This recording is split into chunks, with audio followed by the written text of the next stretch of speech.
Welcome back to the C2Space Chronicles, where we share the messy, iterative, very experimental side of studying human physiology in extreme environments. And boy, do I have news for you. First, let's roll back and give you some background, right?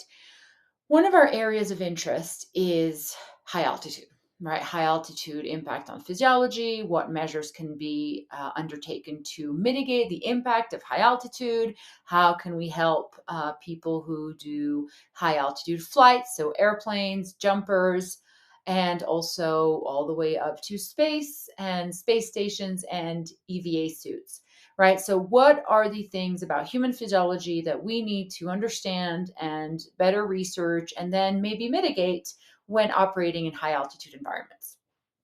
Okay, so let's start with some basic physics. As you go higher and higher, one thing that happens is that pressure goes down. The other thing that happens is that oxygen, right, oxygenation, levels of oxygen in the atmosphere go down as well because there is less pressure. Okay, so the gas molecules are further and further apart from each other. And this is really obvious. You would know that when you go to the mountain, when you go high up, people will tell you, you may start feeling a little short of breath. It takes some time to habituate to that. And that's just because there's less available oxygen as readily for you to breathe in, and so you need either little support, or what your body does is that it starts generating more red blood cells, which is why people actually go and train up in the mountains. So then they go back down to sea level and they have more red blood cells. All right. That was kind of a side quest right there. And then obviously the other thing that happens is that temperature goes down. But right for this particular project, temperature was not our concern. The other thing that happens because the pressure goes down is that you are at higher risk for decompression sickness. Now, if you watch this channel or if you've heard about diving before, you're going to tell yourself, wait, decompression sickness is a diving thing, right? Yeah, but here is why. So decompression sickness is when you go down in the water, there is higher pressure, which means that nitrogen gets pushed into your tissues, into your blood, into your fluids. And when you come back up from that high pressure, when you come back to the surface, that nitrogen comes out. And if it comes out too fast or if there's too much of it, it will come out as bubbles and will hurt you. And that is decompression sickness. Now, imagine this. You are at the bottom of the ocean, except it's not an ocean, it's dry. And really, it's just you sitting wherever you are watching this video. Okay, you see where I'm going? With respect to going higher up from where we are now, it's like you're at the bottom of the ocean, right? There is nitrogen that right now is being compressed and pushed into your tissues and your blood. But because it's just where you live, it's not a big deal. When you go up to high altitude, because there is lessening pressure, the nitrogen is going to start escaping, just like it does when you come up from the bottom of the ocean. And so that is why there is a risk of decompression sickness. So, what do jumpers or astronauts do to address that? Well, they breathe 100% oxygen for a certain number of hours, and that's referred to as a pre-breathe, right? And so the point of breathing 100% oxygen is that in doing so, you are stripping out, you are breathing out all of the nitrogen, or as much of it as you can, as much nitrogen as you can from your system, so that when you do go up, there is no nitrogen left to bubble out of your body. Okay, now, currently, that pre-breathe protocol, and also I would add the continuing breathing of oxygen at altitude, because remember what I said, there's fewer oxygen molecules because they're all spread out because of the lessening pressure. Well, you need to have oxygen the entire time that you are exposed to the high altitude. Right now, that pre-breathe and that oxygen breathing is done through an open circuit system. So what is an open circuit system? All right, the open circuit system is the regular regulator that you are probably come across at some point in your life, or you've seen scuba divers with it, right? So the point of an open circuit is that you put whatever gas you are breathing in, and when you breathe out, that gas is just exhaled out into the atmosphere. An issue with that is that when you breathe in air, or regardless of how much oxygen it has in it, you don't actually use all that oxygen, right? You then throw away, exhale a whole bunch of oxygen, which means that this is kind of inefficient, right? You need to have so much oxygen available because you're only going to breathe in a fraction of it, then only take in a fraction of it, and then exhale the rest of it. Just to give you an idea, right here, right now, you are probably breathing 21% oxygen and you are breathing out at 16. So that's a lot of wasted O2. So our thought was, what if we used rebreathers? A rebreather is different because what it does is it creates a closed loop of air volume, right? And let's say gas volume to be more precise. And what happens is that oxygen is simply added to that volume as you are metabolically using it. So that way it just keeps coming round and round and round and round for you to use it. Now, the other thing is that we're actually using 100% O2, right? So you just end up on a 100% O2 loop. Well, does it work? That's the research. That is what we're trying to find out. And the first step in doing that was performing a very simple pilot study, which is basically a non-inferiority study. What we're trying to do is before we get a whole bunch of subjects into the chamber, before we bring in a whole bunch of experts, before we go all out, we have to say, okay, does it work? Just on a very basic level. Is it non-inferior to open circuit? That's what we set out to do in the Midland, Texas chamber. Did you know that in Midland, Texas, there is a high altitude chamber complex? I bet you did not. Well, maybe you did, but now you know for sure. So the complex is really wonderful, and it features 3 hypobaric chambers for testing equipment and training personnel. And Kepler Aerospace Company is the personnel that is in charge of maintaining and running the facility. And they were absolutely wonderful when we were there working. Everything from installing new mufflers and troubleshooting on the fly and installing new pieces. Just wonderful team to have around us helping us out. And so there's 3 chambers. One of them is a very small chamber. It's like this, exactly. And it's meant to just test equipment, right? If you need to get a little piece of equipment up to that high altitude and then figure out if it can sustain the altitude, et cetera, et cetera. Then there is an intermediate chamber, which is a 2-person chamber. And you're going to have 2 people sitting in there and they'll go all the way up to altitude. And then there is a 10-person cabin chamber. What an incredible resource. How lucky are we that we have that available? And that is what we used over the 2 days of testing that we performed. And this is the layout of the chamber. Right here is the 10-person altitude chamber that we used.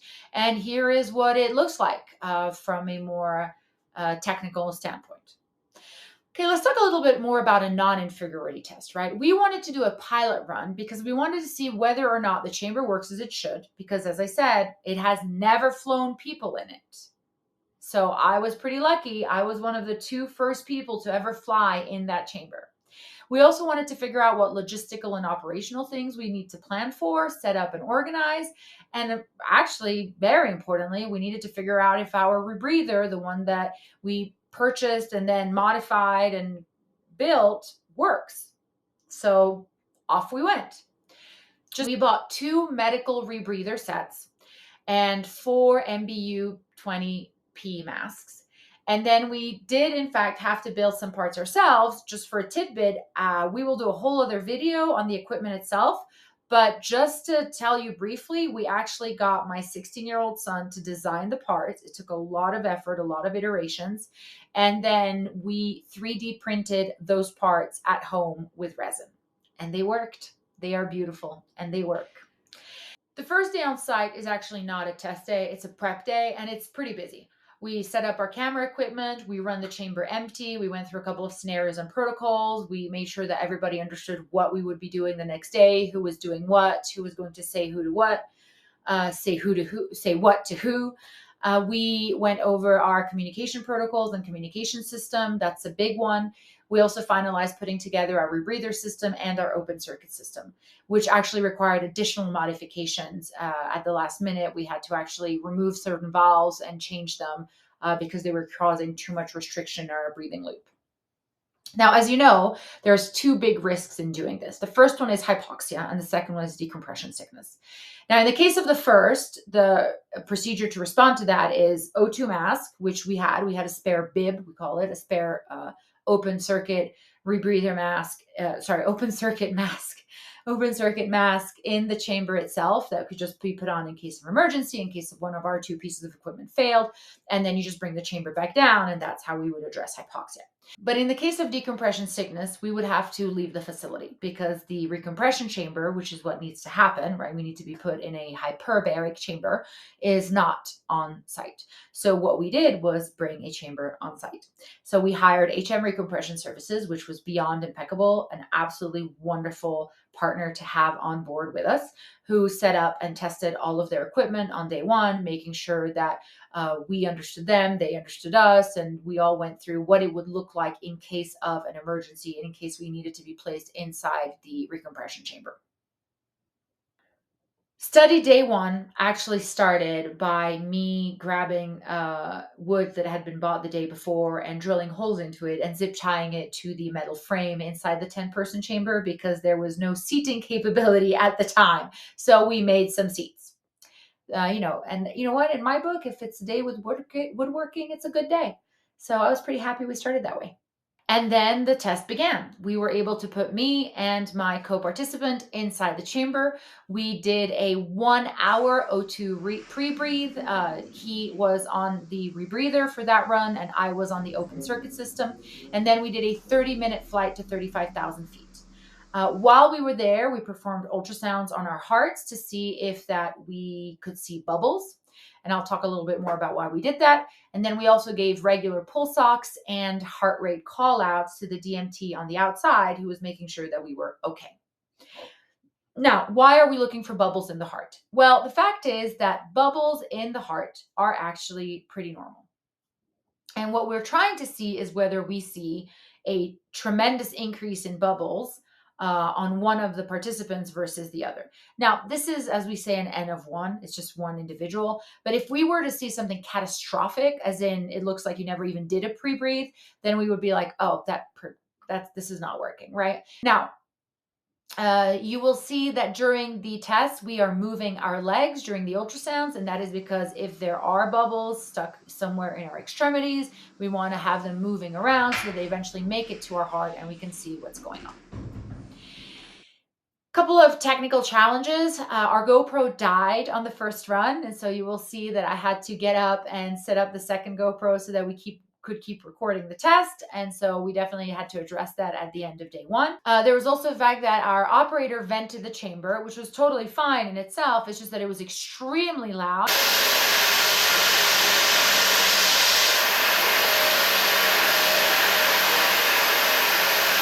And we did not have ear protection in the chamber with us. And so I have to say the Kepler Aerospace guys were amazing. They installed a muffler for day two, which worked like a charm. And then we also put in ear protection.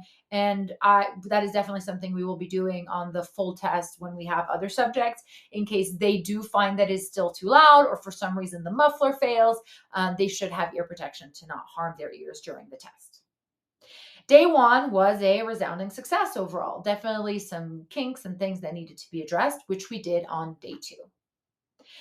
For day two, we switched roles. I went on the rebreather. My co-participant went on the O2 system. And again, we did a 1 hour, 100% O2 pre-breathe, followed by a 30-minute flight up to 35,000 feet. You can see that we are working on communication. We're working on how much communication is needed, how much information needs to be provided, both to the DMT standing outside the chamber and the person who is operating the chamber from inside the control room.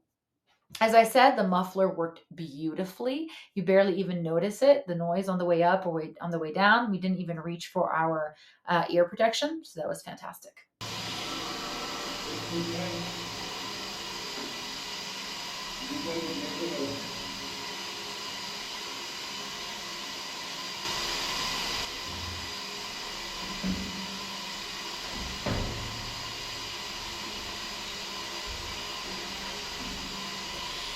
Now, there is so much more to talk about, so much more to unpack, but we are in the middle of that unpacking. And so I just wanted to reach out, share what we've done so far, and we will be coming back. I will definitely take you through the steps of all the pieces of how we got to put this together. But for now, we did it. We flew the Midland Chamber to 35,000 feet. with people in it for the first time. And the goal then now is to set ourselves up and do everything we need to do to be ready to have at least, if I have my way, at least 16 people do this test in October of this year. And that's really exciting, because if we can contribute this to the body of knowledge, that's a huge thing. So there will be more soon on this channel. And until then, these are the C2Space Chronicles. We are researching human physiology in extreme environments and just unapologetically getting stuff done.